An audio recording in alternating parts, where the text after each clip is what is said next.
Congratulations to Scott Rolko, July's Nori Tank of the Month winner.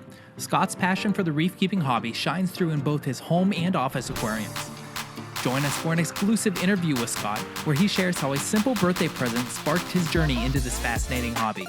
And as always, don't forget to like, subscribe, and hit that bell icon to stay updated with the latest and greatest from Nori. Congratulations, Scott, on winning Tank of the Month for July. We're in July already. Where has this year gone? Can you tell us a little bit about yourself and how you got started in the reef keeping hobby? Yeah, I got started. I've always had an interest in saltwater fish. I didn't know that I was going to have a love for the coral as well when I got into it about 4 years ago.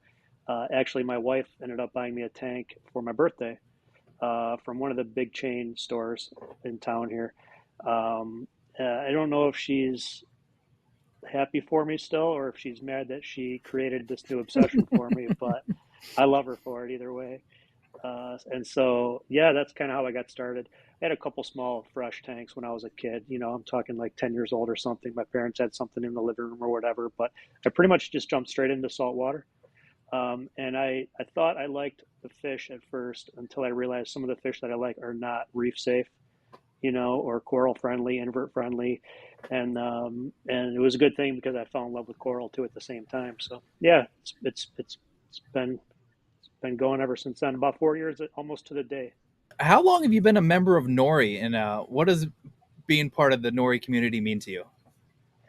Yeah, the Nori community is fun just to watch. I joined this year. Been wanting to get more involved in the past. I've been watching you guys, following on Facebook and stuff like that. Just never was able to just join or take advantage of some of the meetings and some of the get-togethers and all the events you guys do. But started seeing these tank of the month things, and I said, yeah, what the heck? We'll get a subscription, or we'll register for the group and submit a couple pictures and see how it goes. But it's fun for me to just watch. Mainly, I follow you guys on Facebook, and I just follow all the different posts, and it's fun to hear the local people and the issues they're dealing with, and learn from some of the stuff, and see what they're going through compared to what I'm going through sometimes. Swapping gear. See, Met a couple friends even. you said your wife got you started, but what inspired you to start the tank that won you July Nori Tank of the Month? You know, I I don't really know exactly. Like I said, I just always had a natural love for, we go on vacation to the Caribbean or somewhere tropical, and I've just always liked to snorkel and be in the water, and I've just always had a natural interest. And so that just was an easy segue, I guess, for me to get into it. And then started doing a lot of reading and researching, and just started seeing a lot of pictures, a lot of videos, a lot of YouTube stuff, and it was just all of it. Just to me was naturally inspiring. I love corals. I love mixed reef tanks. I love the colors, the variety. It's endless. The different types of fish and coral that are available, the patterns, just everything. So I'm not really sure. It's just something I was naturally into, I guess. Something just came out of me. Luckily, when she bought the tank for me. Yeah. Now, you're talking about all the things you love, and we were talking before we started recording. It sounds, you're like me, and you're like a lot of reefers in the group. You have multiple tank syndrome. So, give us an overview of your systems. How large are they? Where are they at? Um, Equipment and some of the key features of those. Sure. Yeah. So this tank that I submitted for the contest is my 75-gallon tank, my first tank that I started with. I keep that at home. It's in the living room. Just basically, a mixed reef tank. Super simple system. Just a skimmer and a filter sock, and I dose, automatic doser. So that's about it as far as I keep my system super simple, basically. I'm not techie enough for, sometimes not smart enough to keep up with all the gear that's available out there. And then I don't know, probably maybe 6 months to a year later, I bought a small tank for at work. Um, we have kind of like a little shop, or like it's almost like a little warehouse setup over there where I keep my office and we run our business out of. So it's a nice, easy place for me to have a tank. I'm at work a lot in the summer months, and so I said, yeah, we'll set something up. And it doesn't have to be neat, clean, and organized. I can splash a little water around and not have to worry about like getting the carpet wet like I do at home. And can experiment and play around with a few things. And then before you know it, added another tank and another tank. So over there, there's two 120s and a 40 that are all tied together into a 60-gallon sump. So it's about 300 gallons total water. And I've tried to divide that into an SPS system and a mixed system, or maybe almost even it's become kind of softy dominant and a frag tank. Oh. Again, simple system though, just real simple mechanical filtration, a skimmer, and a couple auto dosers. What are some of your favorite corals and fish that you have in your systems? I can't even decide yet. You know what? I love them all. The corals. I thought I caught the SPS bug early, and I said, "Oh, this is going to be it." Then I started going back to some LPS and some softy stuff. So I really can't choose. Um, I like the ones that look the best at the time. The ones that are growing well and they have the best color at the time. As you know, sometimes corals struggle here and there. So it's fun to enjoy them when they're happy and healthy. And then fish too. I wasn't, I have a yellow tang, I have a cellophane tang, I have a few tangs that I like. I got a couple clowns and a couple different systems. So I would like to get into some more, maybe predator fish one day, but that would be a fish only tank. So I'm gonna say that would um, mean you'd have to add another tank in there. yeah, I'm not quite ready to bite that yet. Sounds Bite like off you've that. got two at work and one at home. So it sounds like it's about time for another tank at home. We'll see. We'll see. Can you share any specific challenges you faced with this tank and how you overcame them? Probably the usual stuff. Had some algae issues early on. Nothing too bad. I was able to overcome it. Some bubble algae here and there that would pop up, and had some cyano for almost a year that I battled. And I was afraid to go too hardcore on it or throw too many, different concoctions at it. So I tried to just be patient and wait it out. Um, Learned how to, dim the lights a little bit, increase the flow a little bit, get in there and do some more maintenance. Maybe if it's even 2 or 3 times a week, get in there and stir up the sand bed just a little bit, blow off the rocks a little bit so that cyano doesn't settle in. But overall, I've been pretty lucky for the most part. Again, started it I think with some good advice. So live rock, live sand. I think that helped me get going, and then took my time through the cycle and tried not to rush it too much. So yeah, not too many huge challenges. Fortunately, knock on wood. You take things slow and Yeah, you'll probably be better off. it's a marathon. It's not a sprint. What kind of water parameters do you aim for, and how do you monitor and maintain them? And so you said you have two different systems, one at home, one at work. Do you run the Yeah. same parameters? I try to keep them similar, but they're a little different from time to time. I mean, I've had the best luck with alkalinity around 8.5, calcium 420, 450, although I don't test it a ton anymore. I don't really test my magnesium too much, but when I do, I remember it being around 1400-ish, plus or minus. Nitrate and phosphate, I like, seems like for me, my phosphate has always been high. So I've been up to like zero point 0.3, 0.35 at times. I'm trying to get that down to maybe zero point 0.1-ish. If I can keep my nitrates around 10 to 20 and my phosphate around zero point 0.1, it seems like most everything is pretty happy. So that's about where I like to keep it. Salinity 1.025, uh, temperature around 78 degrees. Everyone talks about these golden numbers. Oh, this should be at that. That should be at this. But really, pick your number that you feel is right for you and keep it stable. You don't have to chase the new number. So if stable for you is 25 um, nitrates and zero point 0.5 phosphates, and you can keep that stable and your tank's doing all right, then that's Right. fine. If Yeah. it's between 5 and 10 nitrates and you're looking at 0.05, uh sorry, did I say nitrates? I know what you meant. Yeah. Yeah. So if it's 10, 5 to 10 nitrates and 0.05 phosphates, and you can keep that stable, it, Yeah. that's fine. The real key is keeping it stable, whatever you choose your numbers to be at. Yeah, the corals will adapt and the Mm-hmm. fish will as well. Yeah. Yeah. I've had a few spikes here and there. I had an alkalinity issue a few months ago. Elk got up to like 14. And I don't know why I didn't catch it sooner or why the whole tank didn't just die. I'd lost a lot of SPS, but it bounced back. I got it back under control. Um, What did you do to lower that? I just quit dosing elk and calcium altogether. So you Um, let it come down naturally on its own.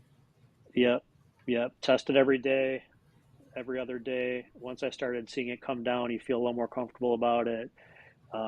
Maybe did a water change or something to start, but I didn't think I wanted to go get too drastic with it. So it takes a long time to creep up. So you have to give it some time to creep back down, right? Nice, That was my theory, nice and anyways. slow. Did you notice any bleaching or RTN or STN in any of your acros or any of your corals? I did, yeah. I lost some macros and some SPS, especially. Yeah, they bleached, they died. It was just a slow thing, and I was busy with work and other stuff going on, and I just wasn't paying enough attention to it. And when it happens slow like that, you're watching it and you're seeing it, but you don't really realize sometimes because it's happening so slow. Right. And so I finally got around to testing elk again, and I go, holy cow, this is nuts. No wonder I'm having these issues.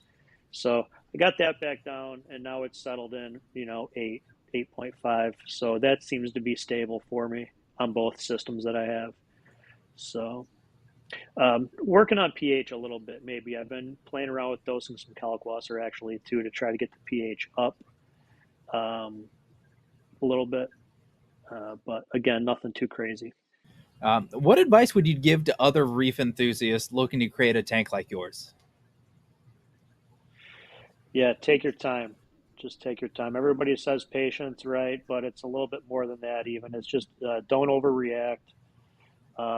Try to have a goal in mind. Set up a tank for the long run, realizing that it's going to grow out eventually. Sometimes it feels like it won't, or it's taking too long. But yeah, of course, I guess everybody wants to say patience, but um, yeah, just it's a marathon, not a sprint, and you have to just really take your time and trust the process, trust the system. Don't bounce around, don't overreact, and try to throw too many magical solutions at it when something's going wrong. And don't get greedy when it's going well. Just ride it out. Don't start getting fancy and getting all cute with adding this and adding that. That would be my suggestion. Keep it simple. Right. Yeah. Simple, and I think it's a good time. You're saying patience. You said like magical solutions and everything. If there's something that is claiming that it's gonna take care of this issue just like that, then it's probably something you should be cautious about. Products like Vibrant, you know, people get algae issues and they want that algae gone as soon as possible, and they use Vibrant. Well, Vibrant is an algicide. Of course, it's going to take care of your algae, but Yeah, there's algae in corals, so you could lose coral doing that as well. When really, if you have patience, you get your parameters under control, water changes, manual removal, you can beat that algae on your own without chemicals. But you said yeah, patience, patience, patience. yeah. A little hard work sometimes. I am battling some hair algae at the tank at work. In one of the tanks at work right now, and it feels like it's taken forever. I'm really trying to go at it naturally. But yeah, no chemicals. Nothing happens fast in this hobby, right? Nothing good happens fast. There, you said it, not me. Nothing Yeah, good happens nothing fast. good. And that gets Yeah, said on every video we do at some point. Nothing good happens fast. yeah. Bad things can happen fast, it Right. seems like, but yeah, and it takes a long time to correct them. So yeah, ride it out. Be consistent with your maintenance and everything else. Just stick to the formula. Trust the process. Right. Are there any specific products or brands you swear by for reef keeping? I'm still newish. I think, at least I think of myself as being new, only 4 years in or so. And so I've tried a few things, but nothing that I would ever say that I swear by or fully trust. I've always stuck with what I started with pretty much, reef crystal salt, instant ocean. Tried and Now true. yeah, that's what everybody says. Um, Ecotech products, I do like Ecotech products. I don't buy them all brand new because they're expensive. So, but lights, power heads. So, and then ESV dosing products. I use ESV 2 parts. So those are the things that I would say that I swear by because I've always used them. I've had success with them. And they, Pretty basic stuff though, nothing fancy. how do you stay updated with the latest trends and techniques in the reef keeping community?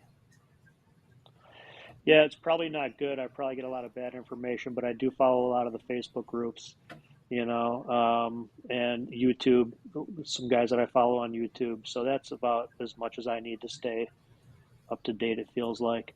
Following, groups like Nori on Facebook, um, seeing what local people are doing.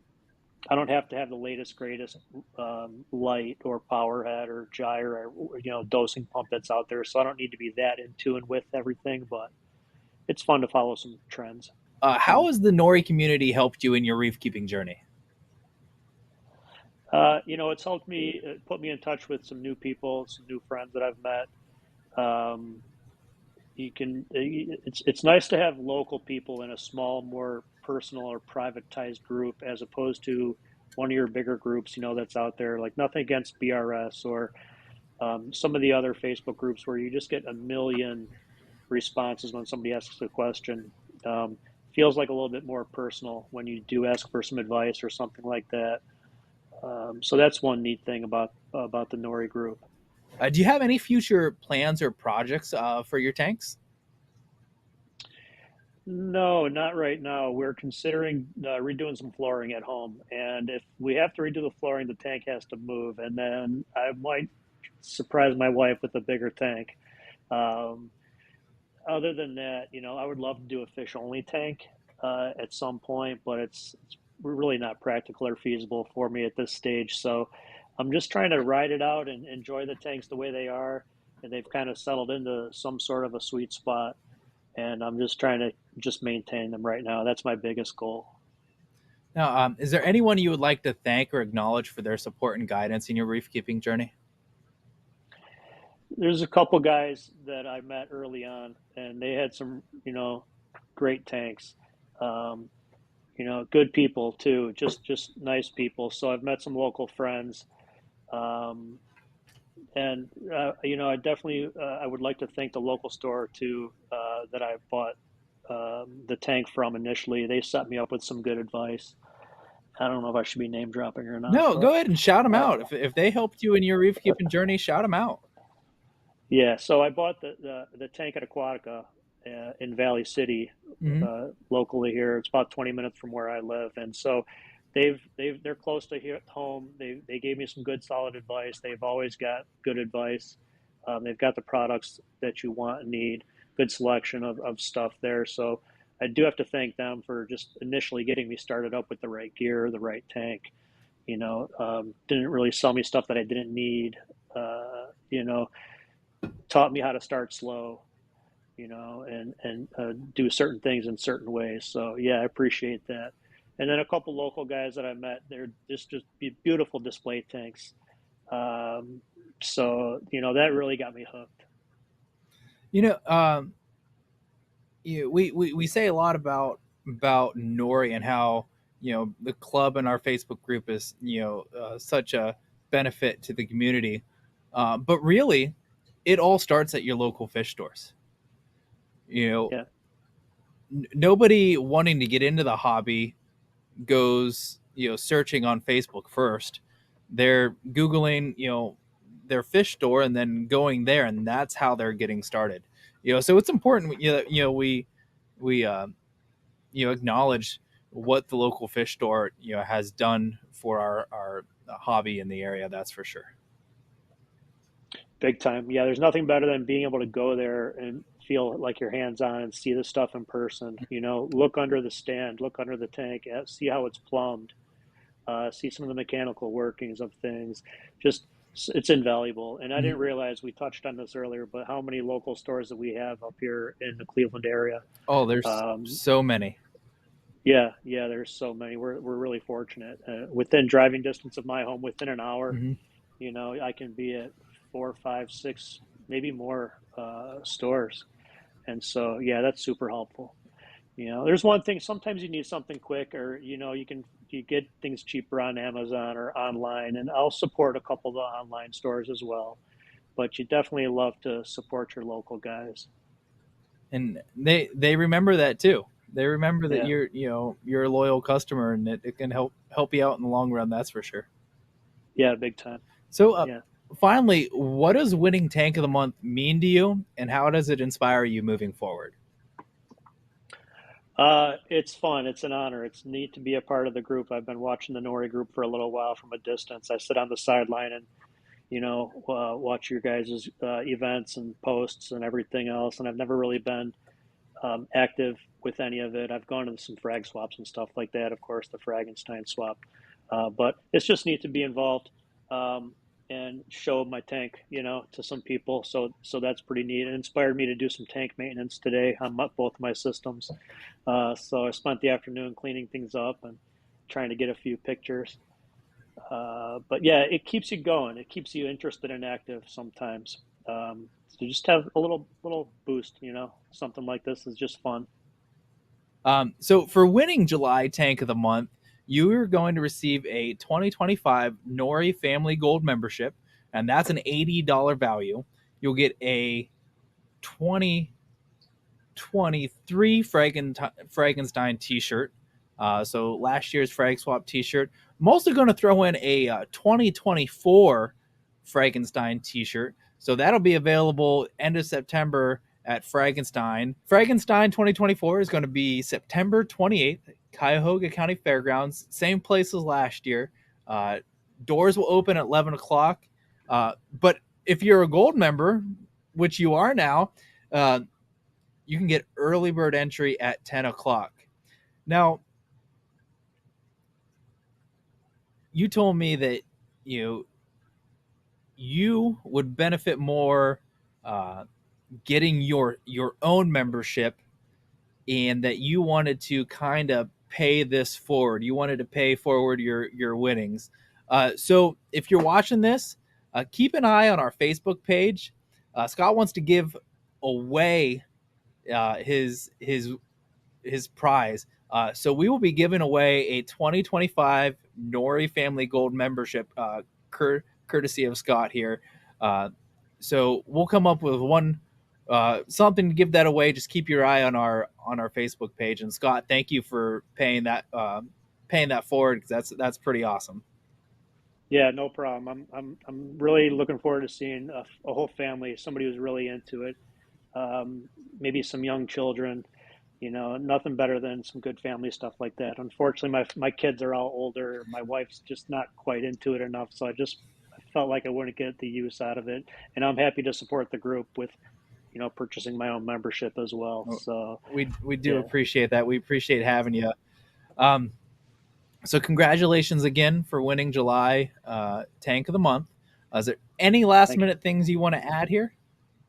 Yeah, just be patient, stick to the process, wait it out. If you're going through something tough and the tank's not doing so well and it's got you bummed out, just go do a water change. Go get yourself back on a maintenance schedule. Do something and wait it out. It's a great hobby. It's pretty rewarding when you can bounce back from small stuff like that. And other than that, yeah, just stay stable, stay consistent, and just enjoy it. Have fun. It's a lot of fun, and it doesn't have to be super expensive either. So don't feel like that's a reason to get out of it. 'Cause there's a lot of ways to get into it, um, lesser expensive ways. So you know, Awesome. just enjoy it. Well, thank you, Scott. Congratulations, and thanks for joining me on here. Have a good one. Thanks, you too.